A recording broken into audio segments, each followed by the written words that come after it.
Olá, boa noite, tudo bem? Estamos no primeiro Influenciadores de Outubro, mês das crianças. Por isso, nada melhor que receber hoje o chefe do escritório do Unicef em Fortaleza, Rui Aguiar. Ele conversa conosco daqui a pouco aqui na TVC.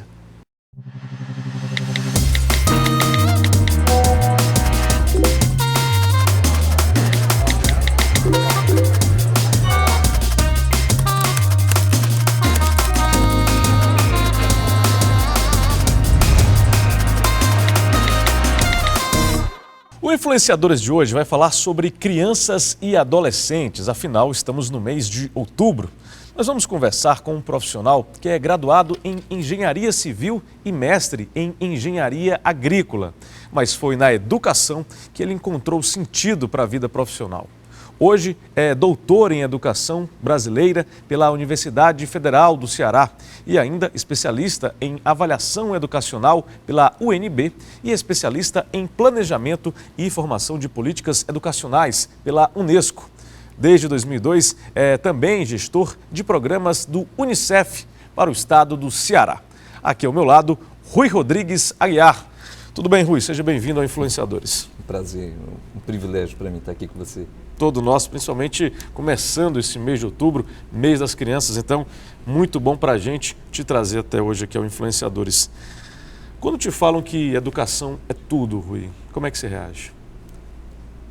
Olha, é quase tudo, porque a partir da experiência nossa do Unicef, o que a gente tem percebido é que as políticas públicas precisam ser integradas, né? Então, a educação, ela resolve grande parte dos problemas da vida de uma pessoa, mas ela realmente não resolve tudo. E essa foi a grande questão, por exemplo, que nós tínhamos quando a gente começou o trabalho do Comitê Cearense pela Prevenção de Homicídios na Adolescência. A questão central era como é que no Ceará, onde você tinha conseguido um avanço imenso em educação, com as 82 das 100 melhores escolas brasileiras são cearenses. Como é que nesse mesmo estado, que você tem um número tão grande de escolas com alto desempenho, você tem altos níveis de violência, né? E essa questão, por exemplo, a resposta dela, que é muito difícil de ser encontrada, ela tem raízes em outras vulnerabilidades, que não são só da educação. Então, não dá para a gente dizer que a educação é tudo, mas ela define muitas coisas na vida de uma pessoa, né? E define fundamentalmente a trajetória. A nossa experiência tem indicado que não dá para você falar de coisas totalizantes, você tem que falar de coisas integradas. Então, é preciso ver a política pública de forma integrada. Então, o que a gente pode dizer é que a democracia é tudo. E a gente vai falar mais sobre isso ao longo do Influenciadores de hoje. Agora, a gente vê, obviamente, por toda a tua experiência à frente do Unicef, falando com muita propriedade sobre esse tema que é a educação. Mas o curioso é que foi na engenharia que você iniciou a tua trajetória profissional, né? Conta essa história pra gente. Véio. Bom, eu morava em Santarém, no Pará, e a única opção que nós tínhamos no segundo ano do ensino médio era de fazer, nós tínhamos que fazer uma escolha, ou engenharia, ou ciências exatas, ou ciências biológicas, né, para prestar o vestibular. Uhum. E eu me apaixonei por uma pessoa que ia fazer uma carreira de engenharia. Eu estava na fila de ciências humanas para me matricular para ciências humanas e me direcionei para engenharia. O amor falou mais alto? O amor falou mais alto. Então, isso determinou muita coisa, porque a minha formação toda foi na área de ciências exatas até 86, quando eu estava na engenharia. Eu conheci a Cristiana, que é minha esposa, que era psicóloga, e a partir dela comecei a adentrar aí no mundo dos movimentos sociais de proteção da infância.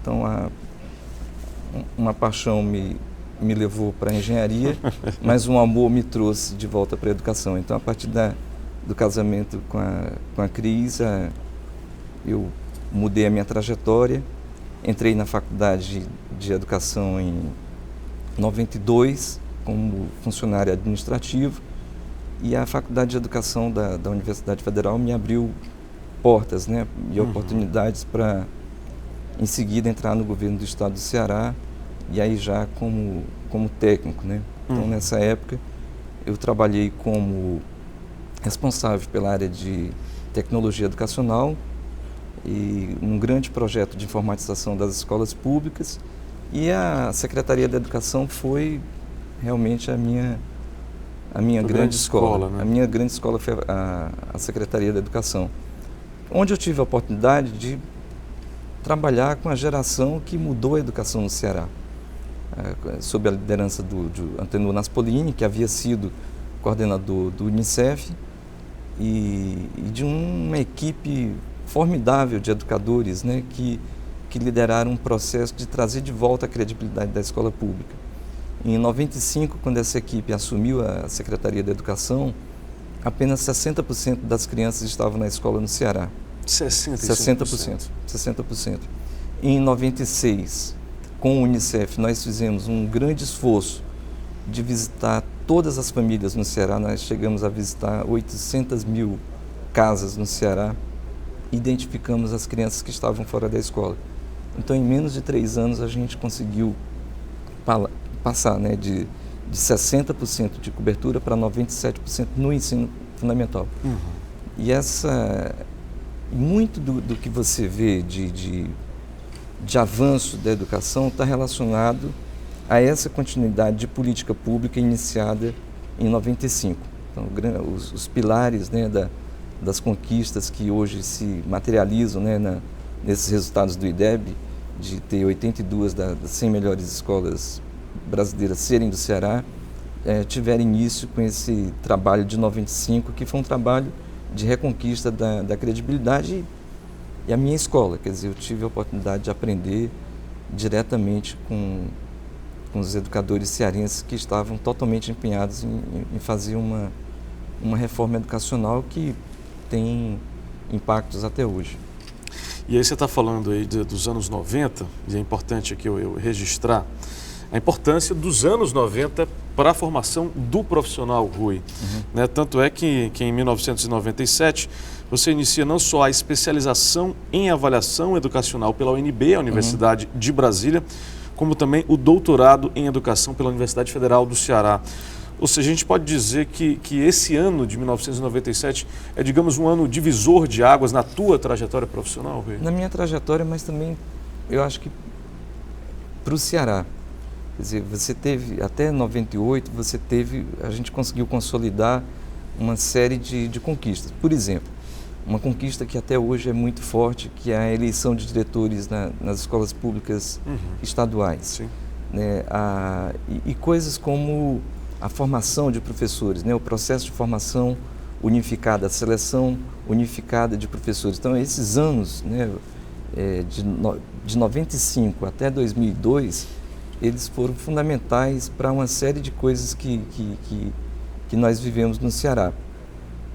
E foi uma oportunidade, né? O doutorado foi uma oportunidade, porque a Universidade Federal do Ceará, ela é o grande celeiro, né, do pensamento cearense. Eu acho que se nós não tivéssemos a Universidade Federal do Ceará, a gente não teria o nível de desenvolvimento que a gente tem hoje no Estado. Sim. A Universidade Federal do Ceará, ela foi responsável por muita tecnologia e muita coisa inovadora que acontece em educação. Então, para você ter uma ideia, naquela época, a universidade já discutia a questão do professor leigo no Ceará, né? Que esse era um dos grandes problemas educacionais daquele tempo. Grande parte dos professores que estavam no ensino fundamental não eram habilitados em nível superior. Com a implementação do Fundef, a partir de 97, então você começa esse processo de transformação, que o primeiro impacto é a mudança do perfil das professoras e dos professores. Sim. Então, esse é uma marca de 97. E as universidades cearenses, elas fizeram uma coisa muito impressionante, que foi uma união de projetos pedagógicos para habilitação de professores. Então, esse fato de termos contato com a universidade na preparação dos professores foi fundamental para isso que está acontecendo hoje. O programa Alfabetização na Idade Certa, por exemplo, que foi coordenado inicialmente pelo Unicef, Governo do Estado, Associação de Prefeituras, teve na UFC e na Unifor, na época também a Unifor foi fundamental no processo, os dois centros de conhecimento básicos para a estruturação de um programa. Então, se você tinha na década de 90, o grande problema era a falta de cobertura do ensino fundamental, sim. Nos anos 2000, 2004, o grande problema era a falta de qualidade, né? 42% das crianças saíam do quarto ano sem saber ler, escrever e compreender um texto simples. Então, o que é um dado extremamente preocupante. Preocupante, né? E que o Ceará superou. Não quer dizer que tenha superado integralmente e que não tenha problemas. Tem alguns problemas curriculares que a gente não tem tempo para discutir. Mas essa sequência de ações, né? A continuidade da política, a continuidade das equipes, o investimento também na entrada de jovens lideranças dentro da educação, isso foi fundamental. Eu fui privilegiado com isso e tive aí uma grande oportunidade, mas não estou sozinho. Quer dizer, nós temos